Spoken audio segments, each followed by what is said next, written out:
and try and change you. Now, don't let them do that.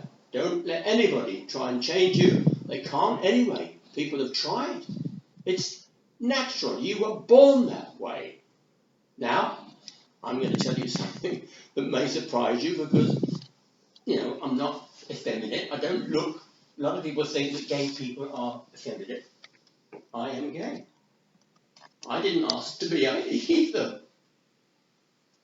When did you find out that you were gay? Or when did you realise you were gay? 26. But I must say that I was the leader from the age of 11 to 15 as young boys in school. Not one of us was the slightest bit interested in those days in girls. But from the age of 11, you start ejaculation. And my hero was Baden-Powell, and in his book he said, masturbation, don't do it. Only a scruffy street corner yobbo standing on the corner of a street would do such a thing. And for once in my life, I disagreed. I said, God, that's wrong. That can't be right. You might as well tell me to stop having a pee as to stop masturbating. I do it every night. And sometimes it's well in the morning when I get up. And we boys, 15, all 15 except one. There was only one that never did it. And he was a great friend of mine. For some reason or other, he never joined in, he never did it. But all the others we never touched each other at all, in any way whatsoever.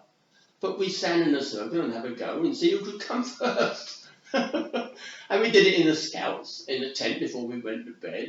And we used to watch the Scoutmaster's wife. We could see the silhouette undressing. So it didn't mean anything.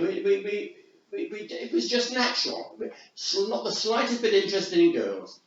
But once you leave school, and I left school at 14, and a few of my friends, not many, went to grammar school, and then they left at 16.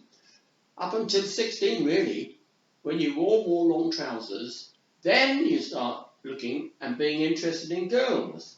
And I found myself doing the same, but it didn't seem the same to me. Somehow it didn't seem the same, and I just hid it, I suppose. All the time I was in the forces, I just hid it. But one of the things I say to people these days, we children, boys, all played about like that. We didn't do anything, we never got anywhere, we didn't even like girls, we had nothing to do with them whatsoever. How isn't that better then, in those days, than 11, even 12, 13-year-old boys are even getting 13 or 14-year-old girls pregnant? Which is better? So, I did my forces, and in the forces, homosexuality, the word gay didn't exist, and homosexuality is a no-no. I remember distinctly these things that remember the corporals all get together. You don't mix with the ergs. And we corporals were all sitting in the end of the hut, and I heard the back end of the conversation. Two of them said, I've got one in my hut, and another one said, I've got two in mine. If I catch them together, I'll cut their bollocks off. What are you talking about? What are you talking about? Brown hatters. Even the word queer, I don't think it was used in those days. Brown hatters, poofters. And I had no idea what they were talking about until they described it to me as to what was happening. Two men. And I was genuinely disgusted. And, oh God, oh dear. I had no idea. This shows you that it's there, it's born, it's in your nature, in your genes. If that's what they haven't discovered, the finest medical brains in the world have tried. They've taken identical twins who even think the same things, and not all that often, but every now and again, and we know a pair, one's gay, one's straight. They are totally identical. This doesn't help them at all. It's not in the genome. It's don't know why. So there we are. And it sometimes doesn't come out until later, in your late 20s. And it did with me. Can you tell us about your participation in the Gay Pride? Well, I felt guilty that having lived a lie until I was 60, with the wonderful help of my lovely lady, my wife, who supported me, and we had a very good marriage. And then my mother died, and as I say, I just felt guilty that so many older men everywhere in the small country villages and in the small country towns are very well known. They're successful, popular, and people say, "Oh yes, Mr. So-so, oh yes, never married, a confirmed bachelor." They all think he's a confirmed bachelor. There's very, very seldom any such thing. They were in the closet. They were gay, like me. They one night a week, well, most of the time I was married, my wife knew. One night a week I went out and went somewhere, if possible, went somewhere gay. Didn't very often do anything, just talk. That's really all you did, was talk. So I felt guilty, and I went. It was about time I went on the gay parade. 10 years ago, I used the scooter that we've got, and I used this scooter and went on the parade. I decorated it like a boat. Nothing on it, whatever, to show that I was gay. And one or two people said to me, "What are you doing on the parade? It's all gay. Everyone on the parade is gay. Are you gay?" I felt even more guilty. So the next year, I thought, well, this won't do. And the most popular programme on the television at the time was Little Britain. And this silly queen, which she is, "I'm the only gay in the village." This silly queen. I'm the oldest gay in the village. That's a good idea. So that's what I did. And it's just taken off. Since then, since I called myself and went on the parade as the oldest gay in the village, it's just taken off everywhere. And we've been to Birmingham and we've been to London, and people come up to me constantly, gay people. "God, George, you're such an inspiration." So, okay, I will be. I will go on and I'll be even more of an inspiration. I'll do what I can to make it easier for gay people, to make it easier for young gay guys, teenagers, to accept. Accept, that's my campaign. Accept that homosexuality, like Tony Blair said, is not something you decide to be. It is just something you are. And that's it. Acceptance of homosexuality is what I'm out for.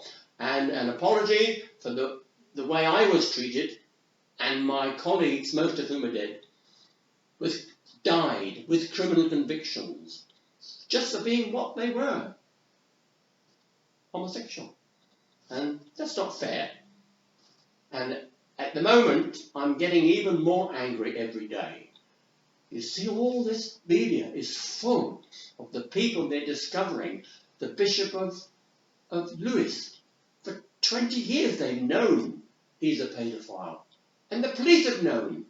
And his senior bishops, the archbishops, whoever they were at the time, have known. And they've covered it up. Senior policemen have been gay. Senior policemen, commissioners have been gay, and that's been covered up. Politicians, look at the politicians that we're discovering that are gay. And not only gay, but paedophiles.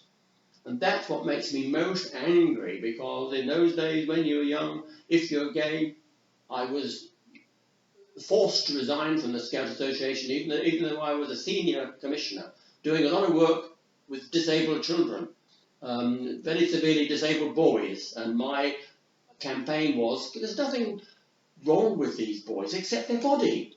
Their body's useless, but their head, their brain is fine, just like everybody else. Why can't they be in the Scouts? That's what I did. And I had 6 different counties of all the most severely physically disabled boys going to summer camp. These boys belonged to the local troop, the Scout troop, And when you come to summer camp, it's full of activity with wide games and all sorts of night treks and day treks. Not really suitable to take a boy in a wheelchair, which most of them were in wheelchairs. Why can't they have a camp? So we did. We organised a camp, and in the end we had 40. The most we had was 40 from 6 different counties: Bucks, Berkshire, Hants, Hearts and Oxon, all those counties together. We had them a camp. Wonderful. The most exciting and wonderful 10 days of these boys' lives. Then they went back and carried on with their own troop, in their own troop. That's what I was doing. I was a senior commissioner. And then I had this conviction for gross indecency. Automatically, in those days, if you were gay, you were guilty. And I was just in the wrong place at the wrong time. And in those days, the policeman had a list. They pick up a young, vulnerable gay guy, and they really bully him, almost threaten to hit him. Come on, how many people do you know in this area that are gay? And he'd have to tell them. And a great friend of mine who wasn't gay, George, my brother's a policeman, and he knew me. He says he told me. He says, you're on the queer list. My name was on that list. And if it was, and if they found you in the wrong place at the wrong time, you were automatically guilty and you received a conviction for gross indecency, which I've still got. And that makes me angry. And all these paedophiles have been getting away with it for years and years. And one thing I must stress, which I know for a fact, I've had personal experience of 2 of my boyfriends were not gay. They weren't naturally gay. They weren't born gay. But they were abused and used and groomed as 11, 12-year-old boys. An adult finds him in bed in a master in a school and slips his hand in when the boy is getting an erection and plays with him. And he likes it. He enjoys it.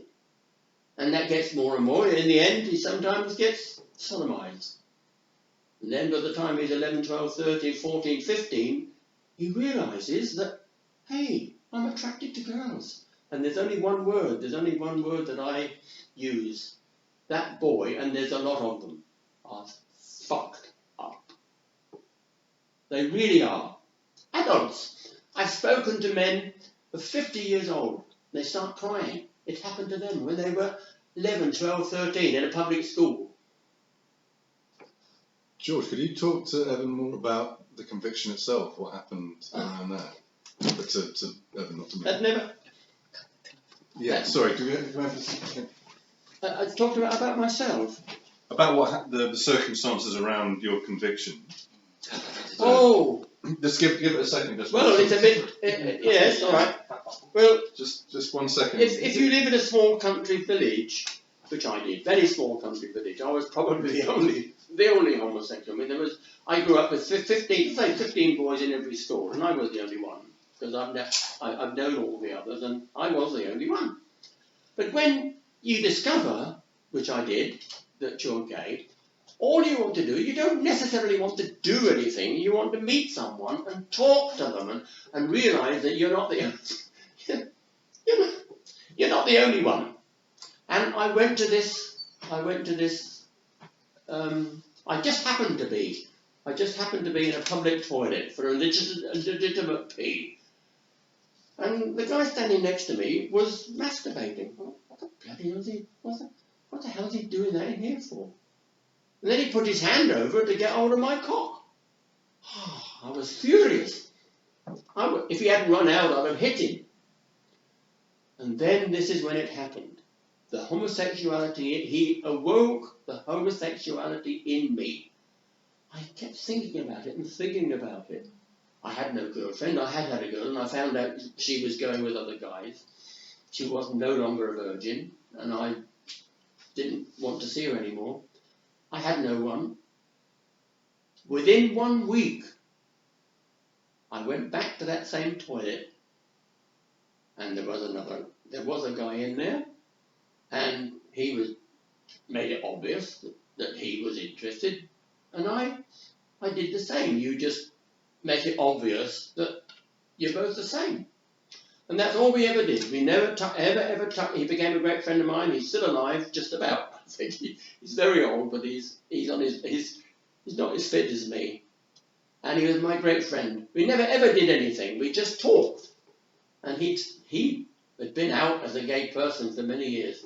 And he had a young friend, and that young friend that I met him was 17 at the time, and he fell in love with me at that time. I was 29, I think, 29, 30. And he fell in love with me. And I managed to stay celibate with him for about 6 months. And when because it was against the law in those days until you were 20. No, when eventually it came, it wasn't 21, took many years late, about that time, I think. A bit later it came in. He was my first boyfriend. And we were together for 7 years, and that's when I decided to get married. And he stayed. He came to my wedding, and one thing I remember about my wedding is that I having been in the Scout movement so many years, I was shaking hands with two people at once, because Scouts shake hands with the left hand, and I was shaking hands with two people. So many of them, I was shaking hands with two people at once. So how did you get your conviction? Yes. Oh, yes, I was. The only about 2 miles away was, I knew about it, a place you could meet people. It was a toilet, and the 2 cubicles with doors that you lock, and then there was a hole between the 2 cubicles, and sometimes it would pass little notes, and you could usually see. And I discovered quite soon that the person next door was about 10 years older than me, and naturally I wasn't interested, and I just stuffed the hole up and carry on reading, which in those days you have to be one to understand. On the walls were little messages and things. My mother made me a homosexual, and underneath somebody had written, "If I gave her the wool, would she make me one?" Well, you see, it relieves the day, and you go to, and you probably sit there and have a wank looking, I don't know. Anyway, what used to happen is that the police had the little, why they call them cottages, is they're very often with a pitched roof in the villages, with a loft. And the police would go up and make a little hole, and then they look.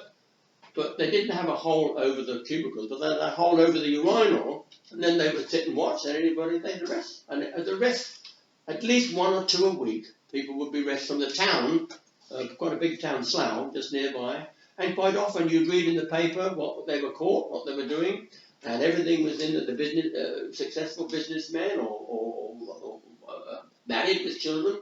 It would be plastered all over the paper. And every now and again, they committed suicide. I was in this cubicle and stuffed the hole up because I wasn't interested in the guy next door. And all I would have wanted to do anyway, if there was anyone to pass notes and maybe make a date and meet, not to do anything. I heard a little bit of a rustling outside, and 2 policemen, one of whom with a leg up to look over the top. And he did it quietly. Just at that moment, the guy next door pushed the paper out that I'd stuffed up and put his cock through the hole. And we were both arrested. And I was doing nothing, absolutely nothing at all. And I happened to know, being a senior commissioner in the Scout Association, which I was, they're always interested in publicity, and I used to keep them, see them regularly once a week and give them all the news. And I went to see them and told them exactly what had happened. And because I knew that I should start at the beginning really.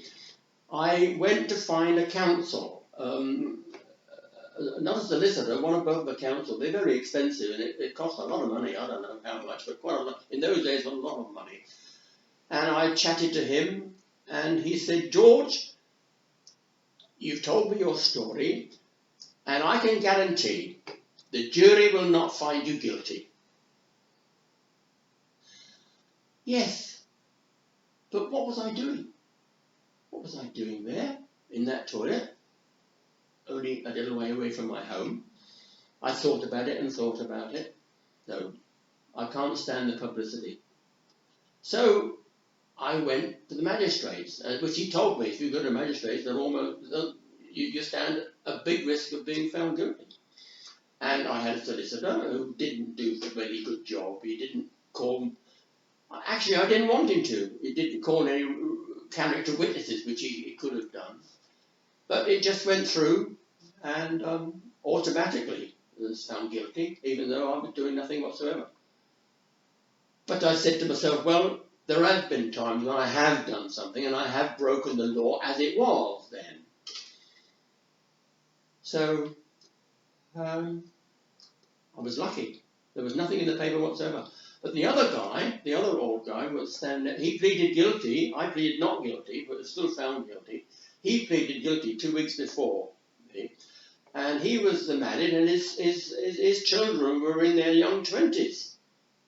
So, I mean, I don't know what happened. Just what he must have gone through.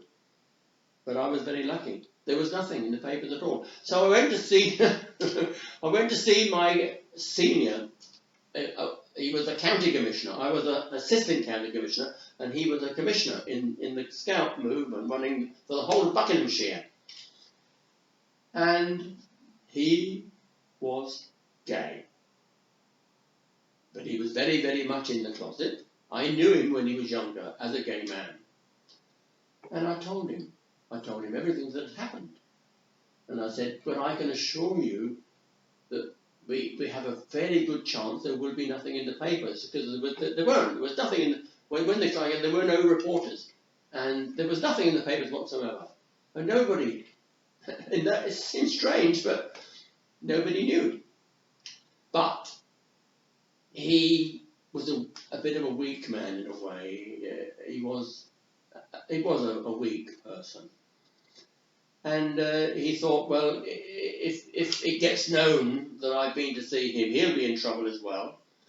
So he went to see his mentor, who was a retired county commissioner in another county. And at the end of that, he rang me up and said, George, I know all about it. You've no option. You've got to hand your warrant. You've got to hand your warrant in. That's it. So there was still no publicity. So I just handed my warrant in and told everybody that I'd retired from the Scout Association, which was not true. But there was never any publicity, which is what I dreaded. So that's it. Were you working at that time? I had 40 men working for me, my own company. So did your and that is why. My wife, she came to the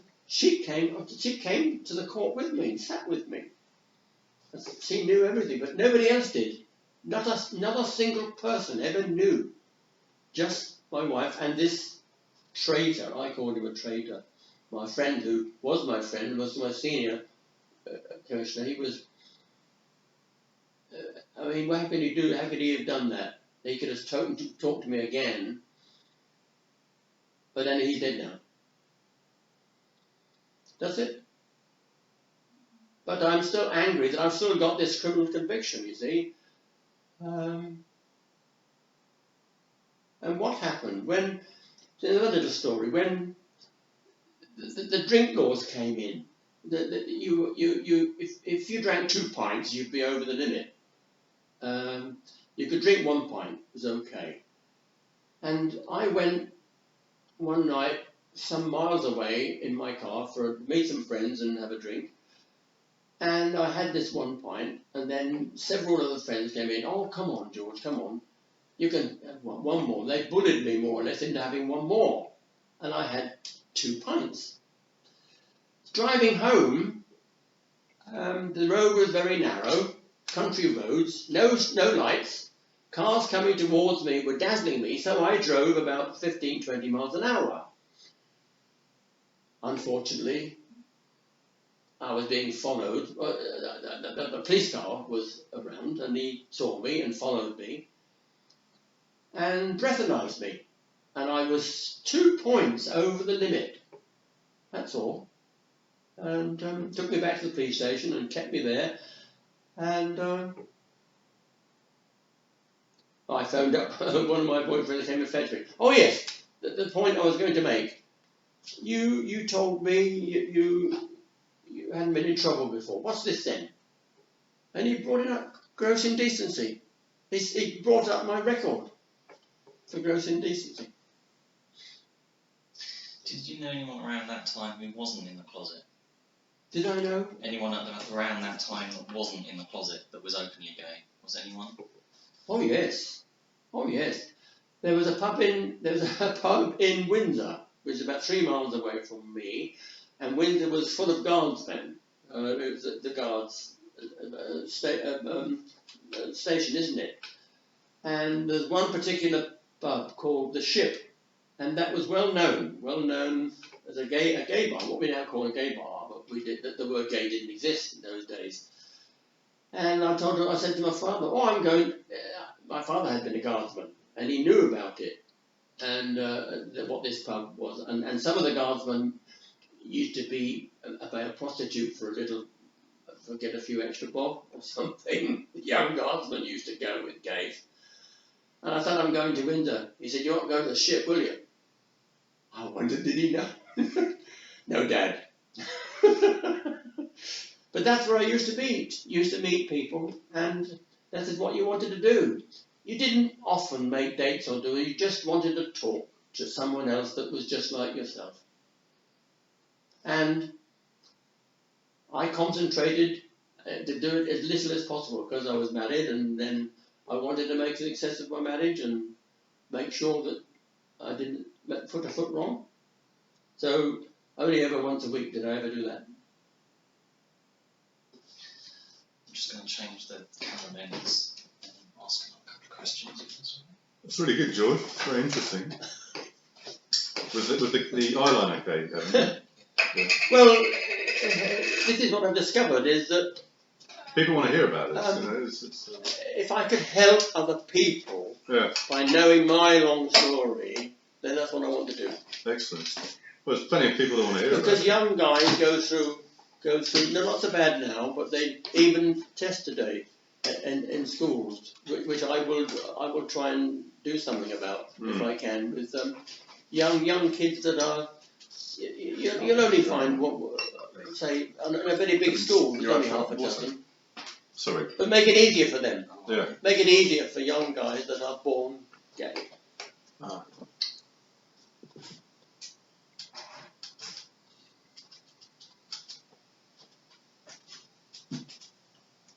Where's the mobility scooter? Sorry? The mobility scooter. Mobility scooter. Outside. Well, this is another thing that I haven't told you, and I don't care if you put it on there. I am HIV positive. Okay. And it is still a terrible stigma. When AIDS happened and people were dying like flies from HIV, that's why it became a terrible stigma. If you don't mind us featuring that or talking about that on camera, Evan, do you want to? I don't. Can you drink it first, please, and then I'll bring it away. Right. Okay. Well, it's all in my book. It's all in my book, but I will tell you about it. So, some guy and I go to Thailand, and one of the best saunas in the world in there. And I'm full of gay people. 1,000. And they go there from Singapore, Hong Kong, China, Burma. They all go to Bangkok to this beautiful sauna. And this young, good-looking guy, Samchai, said to me, hey, he fancies you, and we don't mind too much. I mean, okay, the way I look at sex is, it is just, you can have sex without necessarily love and affection and being in love. It's just a quick little bit of sex sometimes. And a successful partnership, if you're gay, sometimes depends on not being jealous and possessive and a little bit what we call open, a bit of an open relationship. I don't do it at all, not now. But this is years ago, this is 20 years ago nearly. Some guy said to me, "Oh, you've got an admirer there." And one thing led to another, and I did a silly thing. If I was 70, I was 70 years old at the time, and if you're that age, you get an erection, but if you fiddle about and put a condom on, you get the droops. Right. And I did a silly thing. Tempted. It's one of the biggest temptations in the world, I think. He was very attractive and he wanted me. I didn't seduce him, he wanted me. And I did it. Oh my God. The minute you bloody idiot, what did I do that for? So immediately go for a test. Sometimes with me, and he knows all about it. We go for a test. No. Emily, You're okay.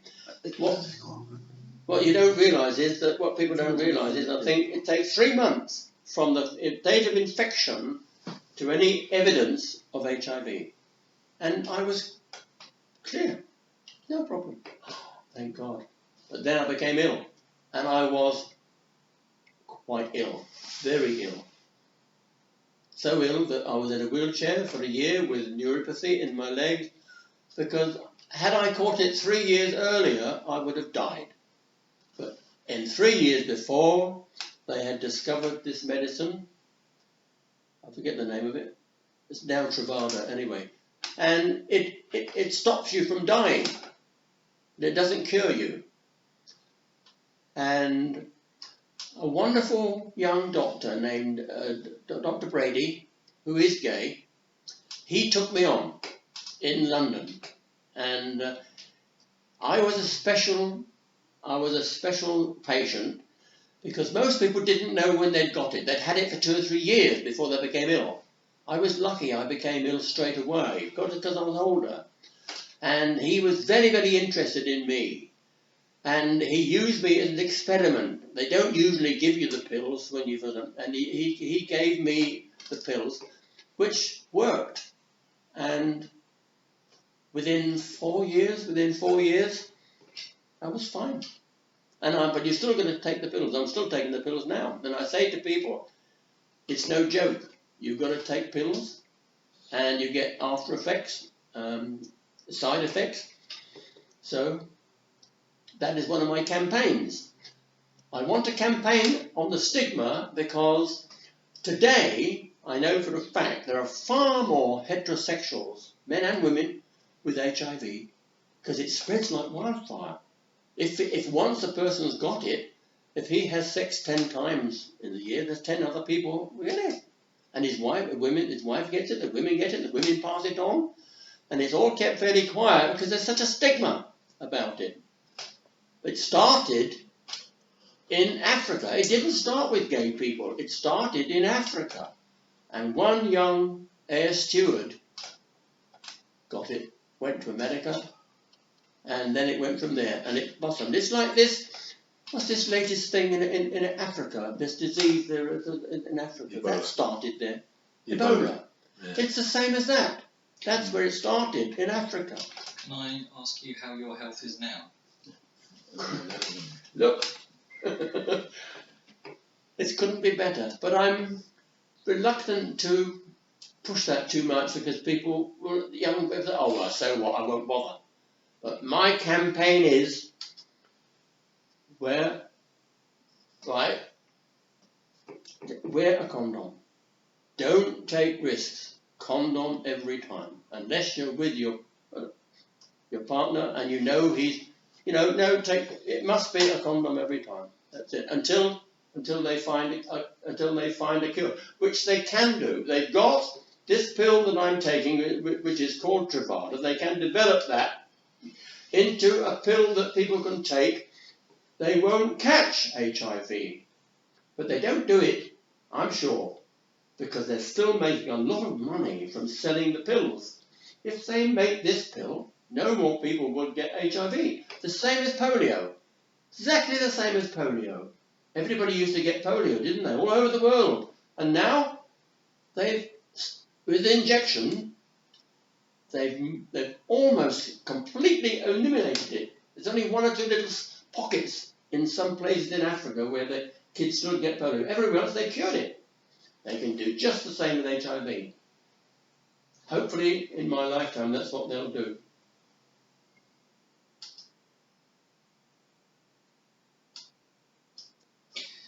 Could you tell me a little bit about your time in the RAF? Yes. Well, as I said, I wanted to be aircrew, but I wasn't clever enough. But I was, you see, I was very hurt because I was good at Morse. In the Scouts, I knew the Morse code and I could do it quite quickly. You know, I still remember it.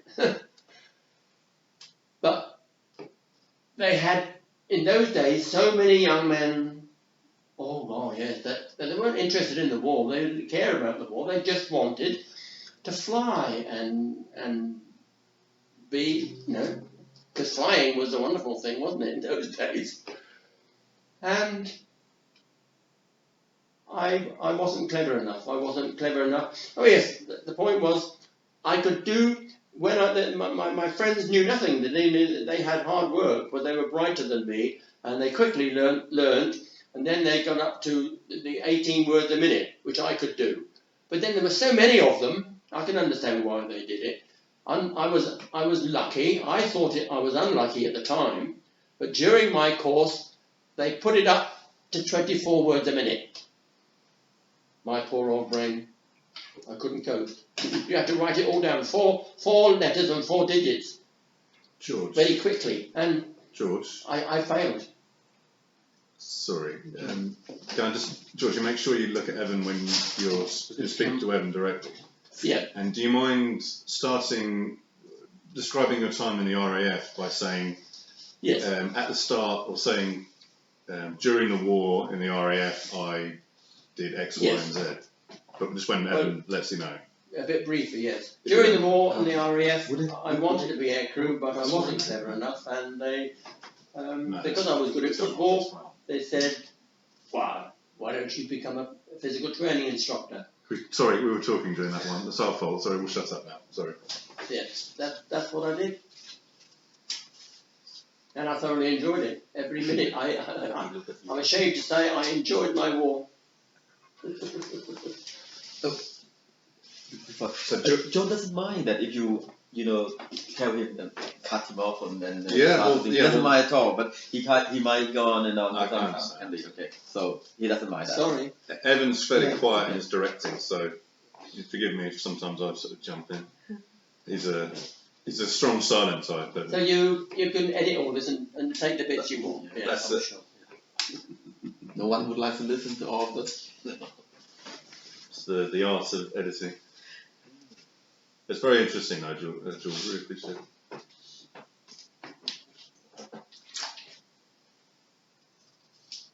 Before he leaves, I like him to hold it now for a minute. So yeah, do you want to tell me about your time in the RAF? Sorry? You want to tell me about your time in the RAF then? Yes, well, I joined up. Obviously, kids of my age were thrilled to bits, which we shouldn't have been, because it was exciting. It was an adventure. So I wanted to do aircrew, but I wasn't bright enough. So they said, "What are you going to do now then? What are you good at?" "I'm good at football, sir." "Okay. What about being a physical training instructor?" "Okay." So that's what I did. I went on it was not only physical training and drill. You have to do this 5 or 6 months. And I enjoyed it thoroughly. And then, in those days, they were bombing the airfields everywhere. and the Germans were doing quite well, and they couldn't train aircrew safely. So everything moved to South Rhodesia in South Africa. And there were 4 camps over there. There was 2,000 on each camp, training 200 aircrew on each camp. And my job was to make them fit. Because if you did, they used to have to be very fit.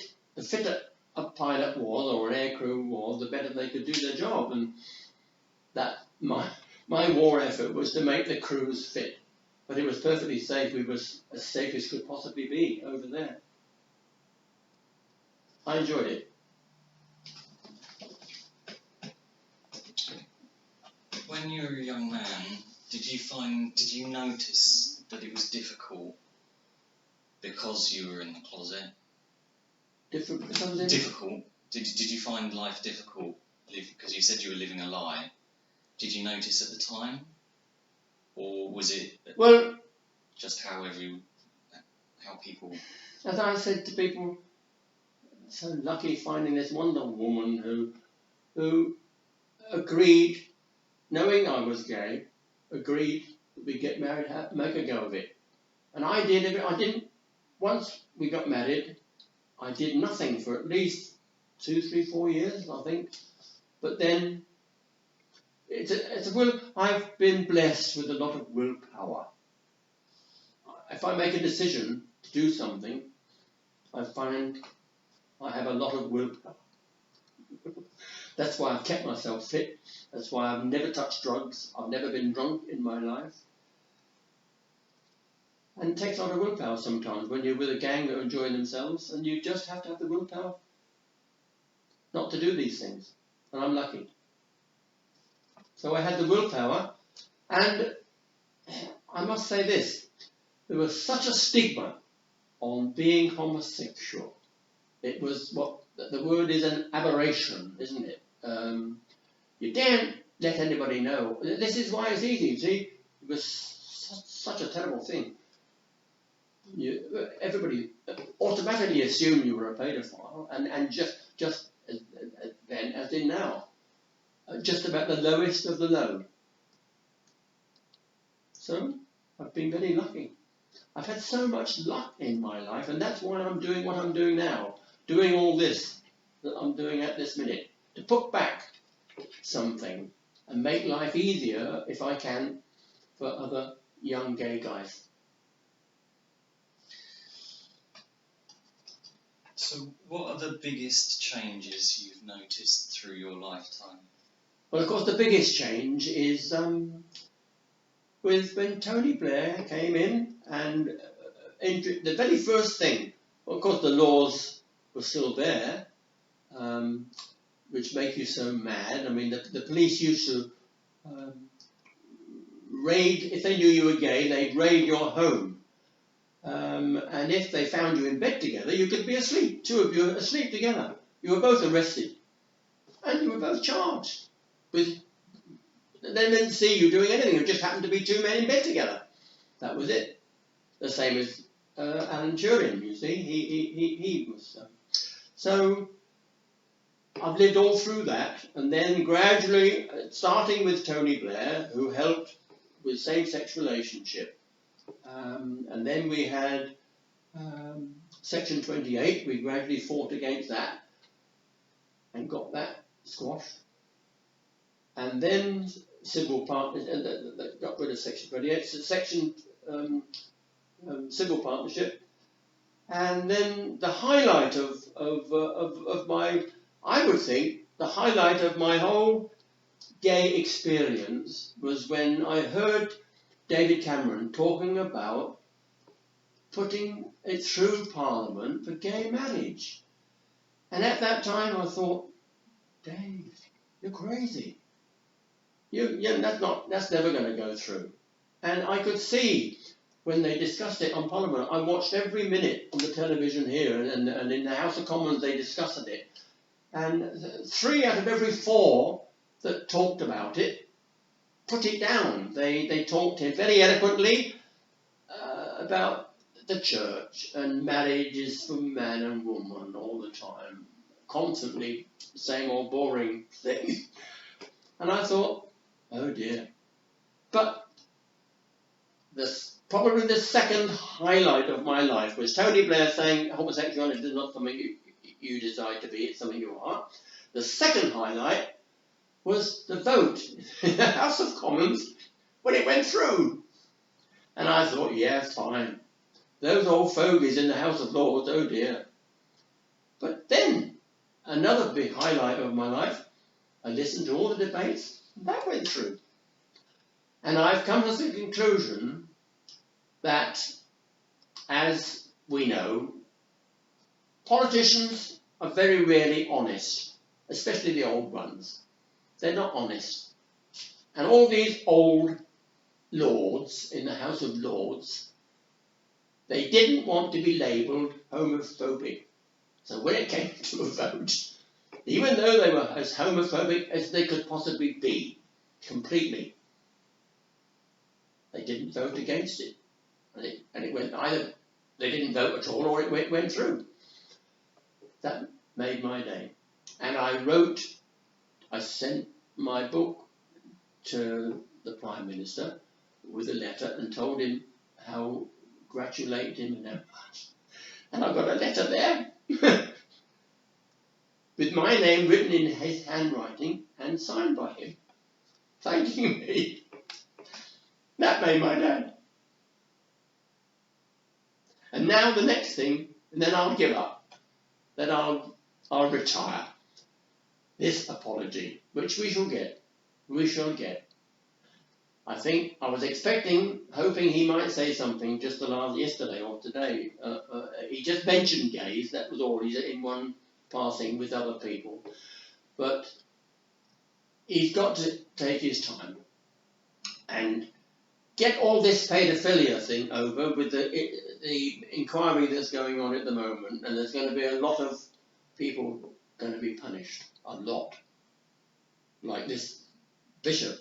80-someone, 84 or 5, he's just gone to prison for 2 years.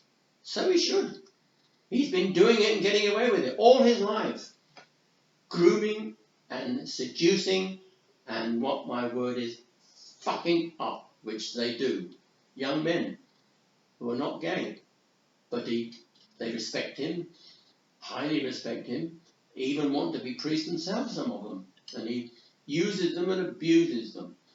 That's beneath contempt, and they've been getting away with it, and that's made me angry, very angry. So we shall get it, we shall get it. A general, not a pardon, we want a general apology of the old politicians, the way they treated us during almost the whole of the 20th century.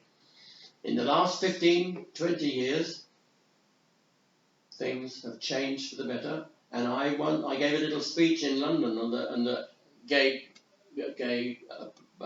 newspaper guide, and I said, you gays these days have never had it so good. You should have lived during what I went through.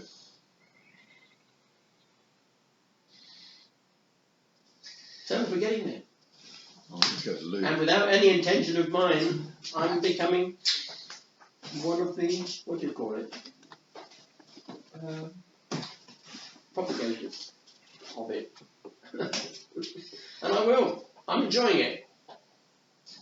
And I know it's doing good. Because people all say to me, the young guys come up to me and say, oh, you're wonderful, you're an inspiration. And that makes my day. Can you just look directly into the camera and say, I'm George, and I'm the oldest gay in the village? I'm George, and I'm the oldest gay in the village. 92.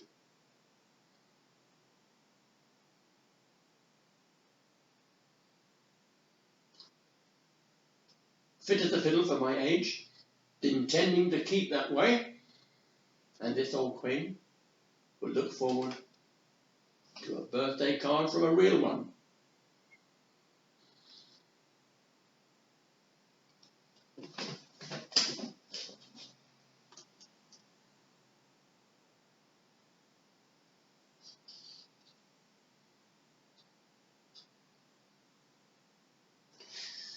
Can you just hold your, is it a sovereign, did you say? Hold my... Is it a sovereign? Your With necklace? It's a half a crown. Half crown. My wife gave me that, and it's a half a crown. Can you just... Valued 2 6 isn't it? Long since gone out of circulation, with the year of manufacture, the year 1923, on the back of it. And, as you see, King George V. And at the age of 14, I was a guard of honour at his funeral procession in Windsor when he died. And can you just tell me who gave you that again? Who? Who gave that to you, and, My wife. and under what circumstances? I don't know. She found it. She must have found it somewhere, and so lucky because it's. I mean, to find that, which I think they were out of circulation by the time she found it, but so lucky that it's got 1923 on the back, half a crown, and I wear it all the time. I have to show people because they won't believe me. They say you can't possibly be 92. I have to show them. And can you just turn slightly so I can see the badge on your jacket? Yep.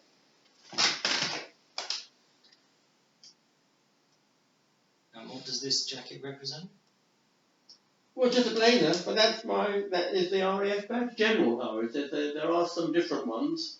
But that's the main one for the RAF, yes. And yes.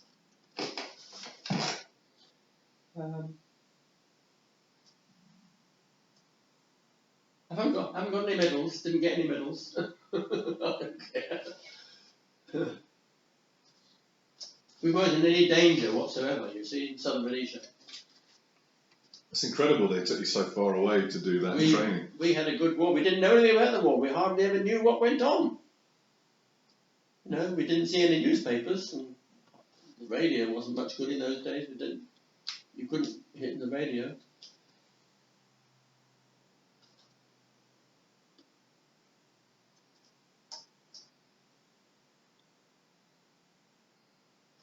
Can you just... And another little thing which I won't tell you, but some guy said to me, how many years ago? 5, 6 years ago, I was getting a bit fed up with flying. 11 hours, you know, to in economy seat to Bangkok. Oh, I don't think I'll go this year. Then he says, would you come if we went by boat? Uh-huh. Go by boat? How? The Arcadia, what was it? The Arcadia, which I'd know the Arcadia because when I was sailing from Southampton, I used to see all these liners and go and have a look at them from the other side in my boat, look at them. So he said, yes, we go in the Arcadia, and it thrilled me to bits because we went through the Mediterranean, and then we went down the Suez Canal, exactly, what did I say? I've forgotten how many, 60 years since I came up it, when I came home. How long did it take to go up the journey from Southampton or wherever to Bangkok? 12 weeks. 12 weeks? No. Yes. I went to India, 19. I decided, being a sailor, I've always loved to go somewhere different. And wherever I've been in my boat, or whenever I've been on holiday, I've always been somewhere I've never been before. So I said, I don't want to go to Singapore. I said, we've been there. I don't want to go to Hong Kong. I've been there as well. I tell you what, why don't we get off? We get off at Mumbai. And this was 3 weeks after, you remember? The terrorists. They shot 15 people. Only 3 weeks after that happened. Mm. And we visited the place and we could see no evidence of it, but we thoroughly enjoyed Mumbai. And then it was only 2.5 hours, I think 3 hours to fly from there to Bangkok. I enjoyed that. But we came back by, we've been going all the time, but we go business class now. So I don't mind that, but economy at my age is not on. No. Economy is only twice in your 19 years. I did what now? You've been on economy only twice when you were much younger. Everybody hates economy though. Come on, economy's horrible.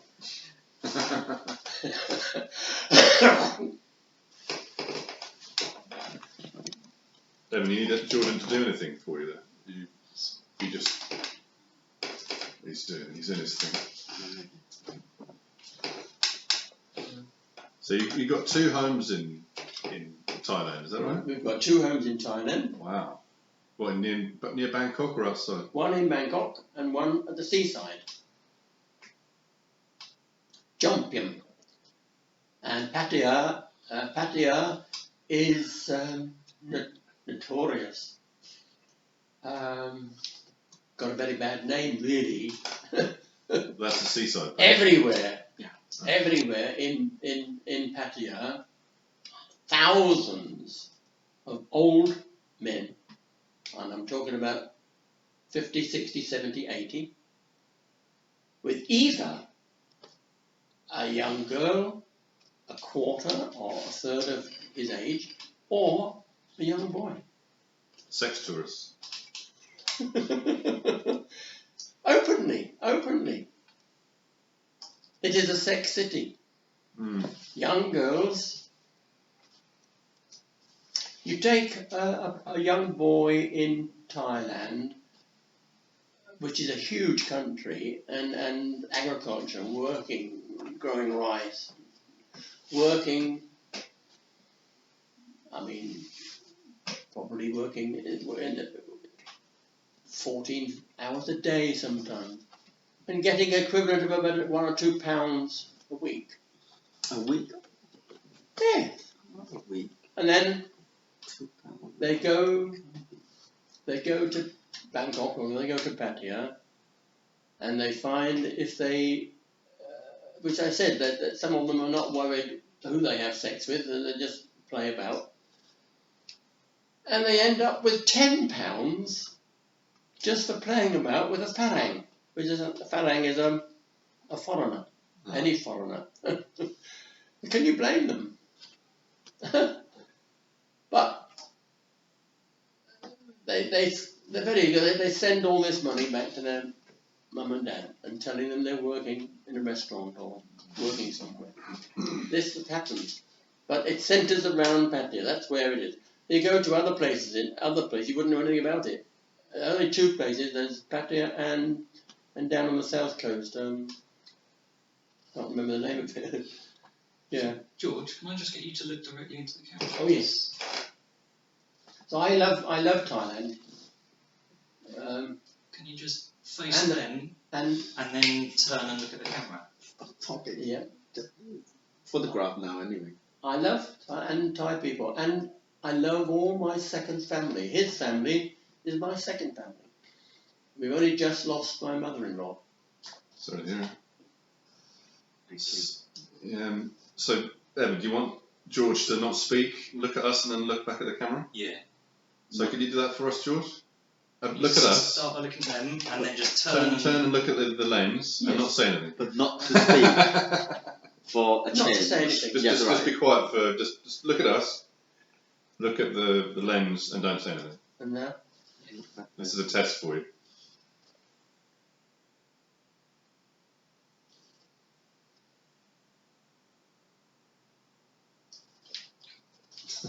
You can talk now. Is it in the prison? Like, feel like in the prison? We're not talking? This is, we're... I suppose it's like... Is there anything else we want to ask? So we've covered... Maybe George, what you'd like to say something? Something that you really like to... You mentioned that you like to be asked. Anything? Is there... Well, we talked about the main elements. We talked about your wife. Is wife enough? Have we really gone over that? Yeah, she was wonderful. But there is one thing I would like to say. I think you can see that I'm a good recommendation for relationship. I've had 7 relationships in my life. The shortest was 2 years, but all the others, seven, but 3 of them were 7 years and 1 of them was 18 years. And now Samchai is the record, 20 years. And I believe in it. I believe in building a relationship. And I think that gay people, on the whole, are far too promiscuous all the time. Okay, this happens and it'll go on happening. But try and find someone that you have a lot in common with. It needs a lot of a lot of skill in giving and taking. Quite often, as I say, zipping the lip and not arguing. But we've got a reputation, gay people, for being too promiscuous. And I think this gay marriage might help. Find someone you can get on with, work on it, settle down together, and one day look after yourself, look after each other in your old age. What happens is that when you get very old, long before you get my age, so many gay men end up living on their own. They can't find anyone anymore because they're too old. They haven't got anybody. They fall over because they slip in their bathroom. We know 3 that have fallen over. If you fall over when you're an old age pensioner, anytime from 60, 70, 80, the older you get, the more easy it is to break something, and nearly all of them we know have broken something, and they end up in a care home. And that is another one of my projects. If you go into a care home, general public, the old lady looks after the old man. And the old lady lives longer than the old man. She looks after him, the old man dies. Then she carries on, and then eventually she goes into a care home. When she gets into the care home, there's 6, at least 6 on average, 6 or 7 or 8 old ladies to every old man. Now if the old man that goes in there is heterosexual, he's been living on his own, he was unlucky, he lost his wife, he's in heaven. He's got all these lovely old ladies his own age to choose from. But if a gay man goes into a care home, there's all these old lovely old ladies and 1 or 2 men who are totally homophobic. Got no idea, they've never encountered it, they don't know anything about it. All they know is that it's connected with paedophiles, and it's just, they don't just understand. And therefore, an old man going into a care home has to go back into the closet, which I've said, no way. I'm not going to do that. And I said to I will show you in a minute, the Daily Mail, I wrote a little article. I'm not going into the care home unless it's gay friendly. And the Daily Mail took it up and put it on the headlines. But there isn't one. There isn't anywhere in the world. Now, there have been 1 or 2, what they call sheltered accommodation, little bungalows where, but that's not enough. I mean, when you're feeble, when you're coming towards the end of your life, most men, if they don't die of cancer or something, a terminal disease, if they die from old age, they get more and more feeble. They can't do anything for themselves. They can't really wash themselves properly. They can't dress themselves properly. It has to be done for them. They need to be in what I call care/nursing. Sometimes they just need care, like in a hotel, waited on, bed made for them, all the food is there, and they don't have to do anything. But, on the other hand, they may need the nursing, bed bathing, even, and their arse wiped for them, which they can't do themselves anymore. Still alive, and they carry on living for another year or 2. But they need to be in, which is very expensive. So, I'm going to start my own, which will be a high-class one, and by the time I can raise £1 million, I want 6 others, at least, no, 7 others. Men that have never married, gay people, on average, some of them never do, some of them do, and some of them do very well, become big, make a lot of money in their life, and it's called the pink pound. we know, one, for instance, we know, every now and again he's got more money than he knows what to do with, he gives 10,000 to the local theatre. Now why not invest it, which it would be an investment, in a care home in Brighton, where we can find a middle of the road hotel somewhere with 18, 20 minimum bedrooms, where we become founders of this care home, and that £1 million that each one invests will keep it going. And then when another one on the list, because I'm hoping they're over the whole country, we shall have people interested. It'll take 5 or 6 years, 10 years maybe to do it, but I'm going to live long enough to do it. Come forward and become a founder. When every founder dies, his £1 million immediately goes into his estate and then dealt with by his will. And the next one on the list who's got £1 million, which isn't much when you think about it. I mean, this is worth $500,000. This house was $500,000. And if you've got a good annuity, you save your pennies, save it.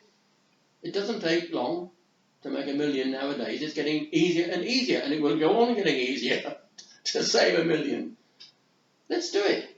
Let's have a good, but they've got to have an annuity, which sounds horrific, but when you think about it, a care home has got to be much more expensive to run than a middle-of-the-road hotel. You've still got to have all the servants to do all the washing and the cleaning and the bed making. In the kitchen, you've got to have all the kitchen staff to do all the food. Then you've got to have people with nursing experience as well as that to look after the ones that need the nursing. So when you go into a care home today, they're not good enough. People are neglected, they don't get fed enough, they don't get looked after enough because they can't afford it. The £1,000 that they're paying, which a lot of people do, £1,000 a week is not enough. If you go into a hotel, you can't go into any decent hotel for less than £1,500 a week. It's £150, £200 a night. Now, this one will be non-profit making. We don't need to make profit. All we need to do is run it. So that's my ambition, to set one up in Brighton with 7 more pink pounders who look. What I say is, if you've been prudent in your life and you haven't spent all, which we know some of them do, 4 times a year, 5 times a year, they go to Thailand, £1,000 a time, £1,000, £2,000 a time with a ticket. Why? Why don't they save some of their money towards when they're going to need it? The people don't bother to think about when they're old and feeble, and they end up their last 2 or 3 years miserable and no proper care. We've got to have a proper care nursing home for old gays, and I shall do it. He thinks you're going to sleep, are you? he doesn't really think I can, but I'm going to do it to prove I can. I can do it. I had a family, and it costs £250,000 today. I mean, on a sliding scale from years ago, it cost just the same to have a child, put that child through school and through university, maybe. Even if you don't, it still costs £250,000 if you add it all up. I've had 3, and I can still be able to raise $1 million. Over the next 5 years, I'll be able to raise $1 million. Why can't gay people who've never been married or had families? The word is prudent. If they haven't been prudent, they must think what's going to happen when they're 80, 90 years old, which is when they're going to have to be bed-bathed and have their arse wiped by somebody else. It's as crude as that. People don't think about it, don't talk about it, but they don't want to know about it. But it happens all the time. Happening all the time now.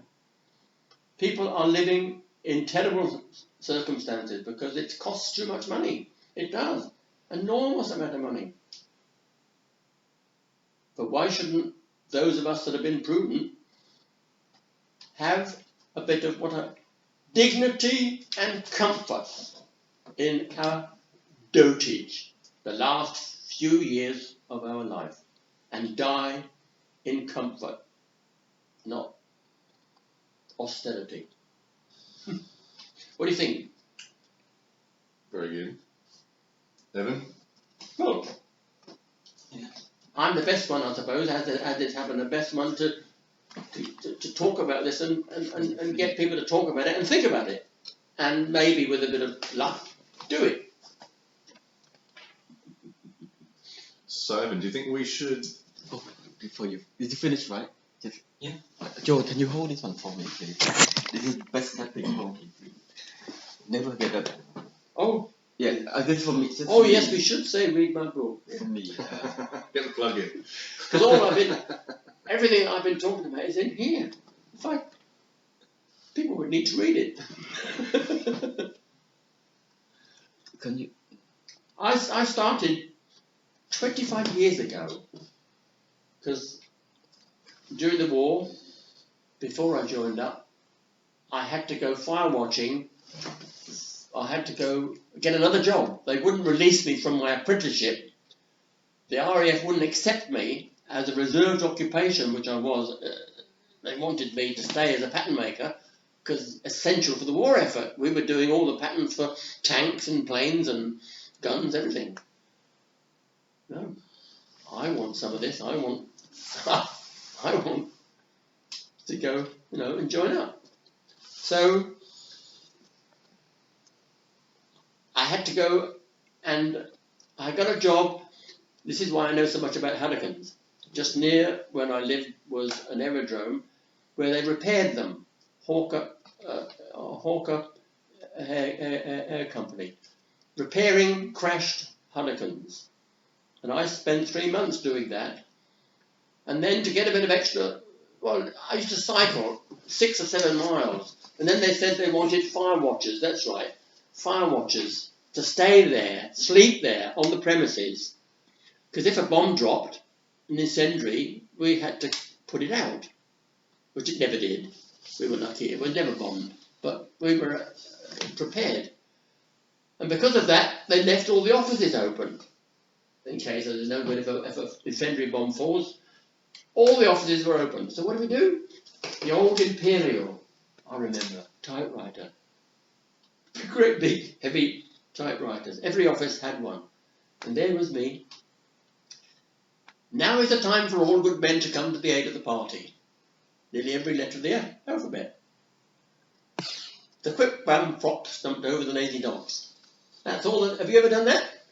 That's when you type, when you learn to type, don't you? And I learned to type, and I can type as some guy is a trained typist and trained,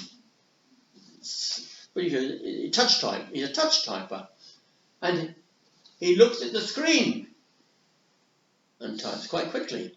I can type almost as quick as he can, but I have to look at the keys. I look at the keys.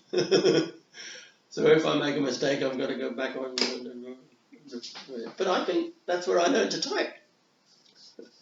And I started to do my 25 years ago, write down which I think everybody should do when they get to a certain age. Everybody, and a lot of people are doing it. Hundreds of people are doing it. About 10 or 15 people a week, apparently, are getting their memoirs published. Publish their memoirs. And I don't know how many sell enough to cover the cost of printing. But we have. And sometime we're going to get. All I want to know is how many have been sold. George, what would you say about, I don't know about Evan, moving outside or doing something a bit different? Moving outside? Oh yeah, filming outside. Yeah, you're lucky. They always want us standing on the step, the two of us. Throw you out. On the step, yeah. Throw you out. Yeah. Yes, by all all means, yes. Well, we're very proud of our entrance because It's beautiful. we have a good front door. Yeah. And all these other people, the next door, there's 8 of them, 8 different flats through one door. We've got our own, which is what I like about it, which is when I chose it. Now this is for us. Do I have a shelf or something? Yeah, it's in my bag. Oh, okay. In my hallway.